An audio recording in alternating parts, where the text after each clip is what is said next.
Inspire, action.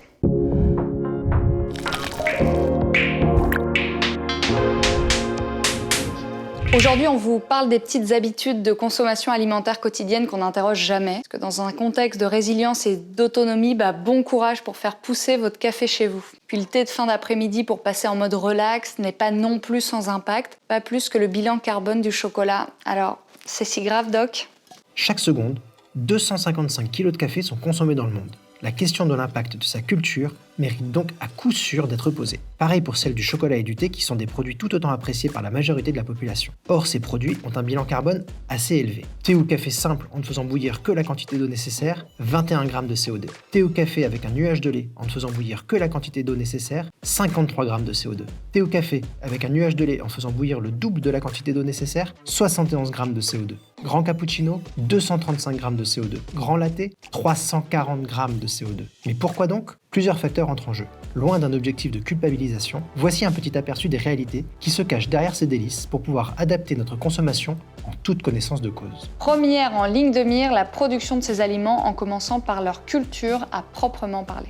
Commençons par le café. L'essentiel à savoir pour réussir à saisir ces grands enjeux est que le café se cultive selon une méthode dite ombragée. Ainsi, les meilleures graines de café, pour les papilles et pour la planète, sont celles qui proviennent de caféiers cultivés à l'ombre partielle de grands arbres d'espèces diverses, abritant naturellement une faune et une flore toutes particulières qui reposent entièrement sur cet écosystème. Léger problème cependant, au milieu des années 1970, les agronomes ont commencé à développer la théorie selon laquelle faire pousser le café à la lumière directe du soleil permettait d'accélérer la photosynthèse et d'obtenir une plus grande densité d'arbustes. Donc plus de café. Pour cette raison, les agriculteurs ont commencé une déforestation massive qui continue encore aujourd'hui dans le but d'augmenter le profit des parcelles, mais au prix de la biodiversité qui évolue normalement dans les cultures de café traditionnelles et de la richesse des sols dont la perte est compensée par des engrais et pesticides. À titre indicatif, au Brésil et au Vietnam, les deux plus grands producteurs de café, les 3/4 des cultures des caféiers ne sont pas ombragées. Tout comme le café, la culture du cacao a un impact écologique important. L'augmentation de la demande du chocolat depuis quelques années a poussé une augmentation du prix du cacao et de ce fait, un nombre croissant de petits producteurs délaissent leur culture traditionnelle qui engendre un besoin encore plus important en termes de superficie cultivable et donc une déforestation massive. Et puis, autre problème, la rentabilité du cacao provoque une augmentation de sa culture qui tend donc à se propager dans des pays dont les conditions ne sont pas nécessairement adéquates pour ce type d'agriculture. Historiquement, la fève de cacao pousse à son état naturel en Amérique du Sud. Cependant, beaucoup de cacao provient désormais d'Afrique. Les cultures dans des pays tels que le Ghana ou la Côte d'Ivoire nécessitent une adaptation qui passe par l'utilisation de beaucoup de pesticides et d'engrais pour compenser les apports naturels du territoire. Dernier gros point noir pour le cacao, le travail des enfants encore largement répandu pour ce type de culture.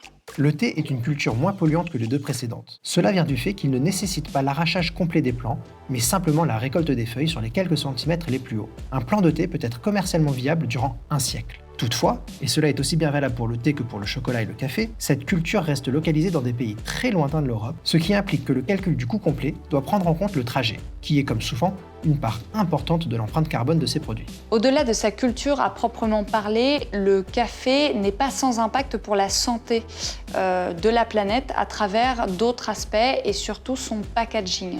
À la source de ce désastre écologique, comme souvent, une belle invention marketing, la dosette de café. Selon l'ADEME, 250 g de dosette de café produisent 10 fois plus d'emballage qu'un paquet de 250 g de café, ce qui au final augmente le prix payé par le consommateur de 20 à 60%. Et même si certaines dosettes sont recyclables, mais pourtant très peu recyclées, on le sait en réalité. Dans tous les cas, cela ne change rien à la donne puisqu'elles sont un objet marketing dont le but est de vendre une expérience au client dont il est loin d'avoir besoin pour apprécier son café matinal. Tout ça se fait encore une fois aux dépens de l'environnement et ce n'est pas forcément beaucoup meilleur pour notre santé. Davantage de reproches sont cette fois-ci de rigueur pour ce qui est du thé, aussi bien au niveau du processus de production que de l'emballage qu'il engendre. L'un des problèmes se situe au niveau du processus de séchage des feuilles. Bien que l'air soit censé être une source suffisante pour cette étape, dans la réalité des faits, des mécanismes de chauffage à bois ou à gaz entrent en jeu pour accélérer le processus. Ainsi, on estime qu'un kilogramme de thé nécessite entre 1,5 et 2,5 kg de bois pour être produit. Deuxième point négatif du thé, son emballage. Initialement fabriqué à partir de papier d'abaca, une sorte de bananier, les sachets de thé ne représentaient pas le désastre écologique qu'ils sont aujourd'hui. À grands coups de nylon et de PET, ils sont maintenant fabriqués industriellement avec des matériaux ni recyclables ni compostables qui augmentent considérablement leur coût complet. Tout cela bien sûr sans même parler de la boîte en carton qui les contient et de l'emballage plastique qui la scelle. La solution miracle, comme pour beaucoup d'autres produits, le vrac. C'est par les transformations qu'il subit pour devenir praliné, au lait ou blanc que le chocolat devient nettement moins bénéfique pour notre corps et encore plus néfaste pour l'environnement. Sucre, lait, colorants et arômes, tous sont responsables des conséquences néfastes du chocolat sur notre santé. À titre d'exemple, les graisses végétales, souvent ajoutées pour réduire les coûts, sont notoirement liées à une augmentation du cholestérol et à des risques de santé divers. Nous ne parlerons même pas de l'ajout du lait qui, contrairement à ce qu'on peut penser, ne concerne pas seulement le chocolat au lait ou le chocolat blanc, mais même le chocolat noir, dans certains cas, et qui est responsable d'une forte part de l'augmentation du bilan carbone due au processus de transformation. Alors les solutions, 1. Réduire sa consommation, on est d'accord, et puis préférer le chocolat noir, provenant si possible d'artisans plutôt que de marques industrielles. Comme pour tout, l'idéal reste de réduire et de repenser sa consommation. On pense à la boule à thé pour éviter les emballages de thé, à la chicorée ou autres boissons telles que le café d'épeautre pour remplacer le café, la caroube pour remplacer le cacao, et ainsi de suite.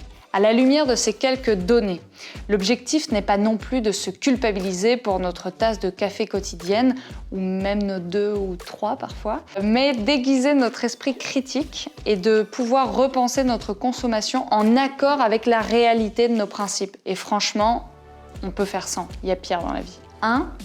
Réduisez votre consommation de produits exotiques dont café, thé et chocolat font partie. 2. Testez des alternatives comme des tisanes, de la yerba mate, de la chicorée ou de la caroube. 3. Privilégiez des produits les moins transformés possibles comme du chocolat noir. 4. Achetez des produits en direct producteur ou via des labels qui garantissent un travail équitable et un respect maximum de la terre. 5.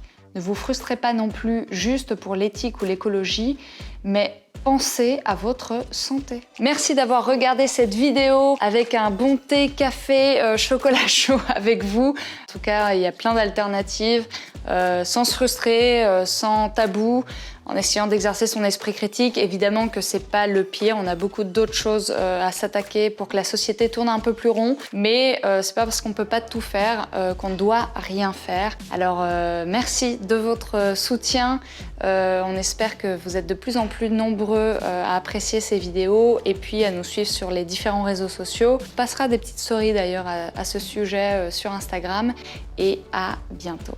Salut!